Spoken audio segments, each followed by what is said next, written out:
Yeah, that's a problem. Don't pay any mind to that. What you should be paying mind to is the background. We finally finished it. I can finally do YouTube videos like I've wanted. I'm so excited. And I've got the brand new Sony a7 IV in front of me, which just looks so good. Now, since I'm basically starting this channel off from scratch again, I'm thinking, let's start off with the basics. In this video, we're gonna cover the top 5 things you should know as a beginner photographer and videographer. And like I said before, just to mention, this is just the basics. But if you do enjoy the video and you want one more on the advanced aspect of it, make sure to give this video a like, subscribe, you know, it's free. Leave a comment down below, all that good stuff. Anyway, let's get into the video. Number 1 on this list, ISO or ISO. ISO is your sensor sensitivity to light. Now, if you're in a well-lit environment, you're probably gonna want your ISO between 500 and 1000 ISO, but like I said, it's completely dependent on your lighting and the environment that you're shooting in. Now, on the flip side of that, if you're shooting in a darker environment or nighttime, you're gonna wanna crank your ISO up a little bit, but keep something in mind. Now, ISO is adjusted digitally, so keep in mind when you are boosting up to those higher ISO numbers, you are gonna start introducing film grain, which is probably not what you're looking for. But don't worry, there are 2 other ways to help change the exposure and properly expose your image.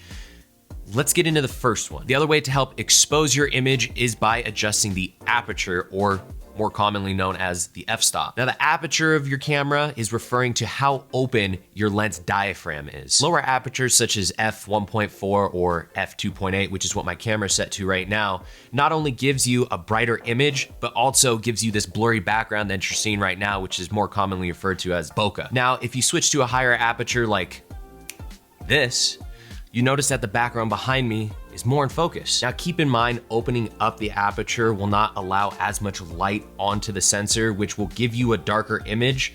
So you are gonna have to make a couple adjustments to properly expose the image once again. You can adjust the exposure by adjusting the ISO or adjusting your shutter speed, which, why don't we get into that one next? Now, like I said before, the last thing you can use to adjust the exposure of your image will be shutter speed. Now, keep in mind that shutter speed is a little different when you're referring to photography rather than videography.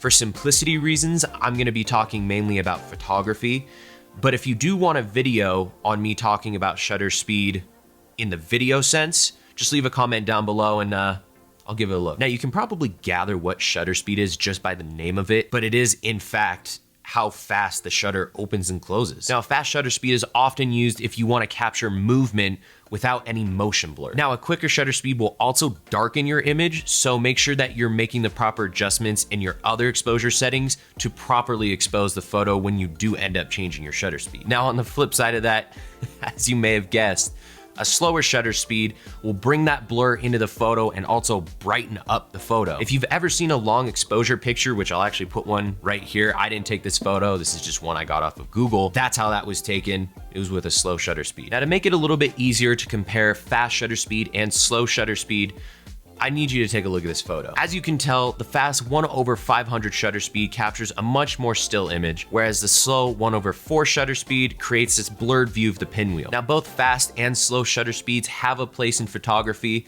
It's really just up to the type of photo you're trying to take, so it's good to know how to use them. Right, now on to number 4, which is white balance. White balance is used to adjust the color according to your lighting situation. Most cameras, when shifting through the white balance setting, will tell you what each setting is used for in a particular environment. So if you're shooting out in direct sunlight, you'll probably want to use the daylight setting. If you're shooting in a studio with a softbox light above, you'll probably want to use the tungsten setting.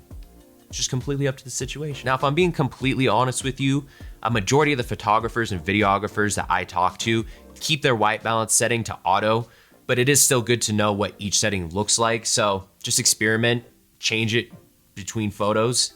It's just good to know what it looks like. Now that we've gotten all of those out of the way, let's talk about the 5th and final thing you should know as a beginning photographer or videographer, and that is the rule of thirds. Now, the rule of thirds is pretty much a universal term, both when it comes to photography and videography.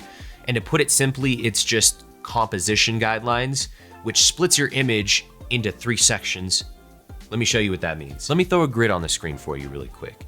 As you can see, our image is cut up right now into 3 sections, and I'm placed right in the middle of the middle section. Now, it's most common, especially for YouTube, if you're doing talking head A-roll shots like we are right now, it's most common to have you center frame. So if you have that grid setting on your camera, I would highly recommend turning that on. Now, if you're doing something like an interview like you're seeing on your screen right now, it's not uncommon to place your subject on the left or right side of the screen to give it a more natural, high production look. Although framing isn't always what's gonna give you that look, it just helps. It does. Now, even though it is called the rule of thirds, there really are no rules to photography and video. Just enjoy what you're doing, enjoy the creative process, and as long as you're having fun, that's all you can ask for. Anyway, guys, I hope you enjoyed the video. I'm seriously excited to make videos on this channel and actually take it seriously this time. So if you did enjoy this video, make sure you leave it a thumbs up, click subscribe. It's free, it's much appreciated. And if you do want to see that video that I was talking about a little earlier about the advanced photography / videography settings, leave a comment down below, it'd be much appreciated. But I just realized I don't have an outro for this channel. I'm just gonna have to leave you guys with a, all right, I'll see you later. All right, homies, I appreciate you. Have a great day / night / morning. We'll work on this. All right, bye guys.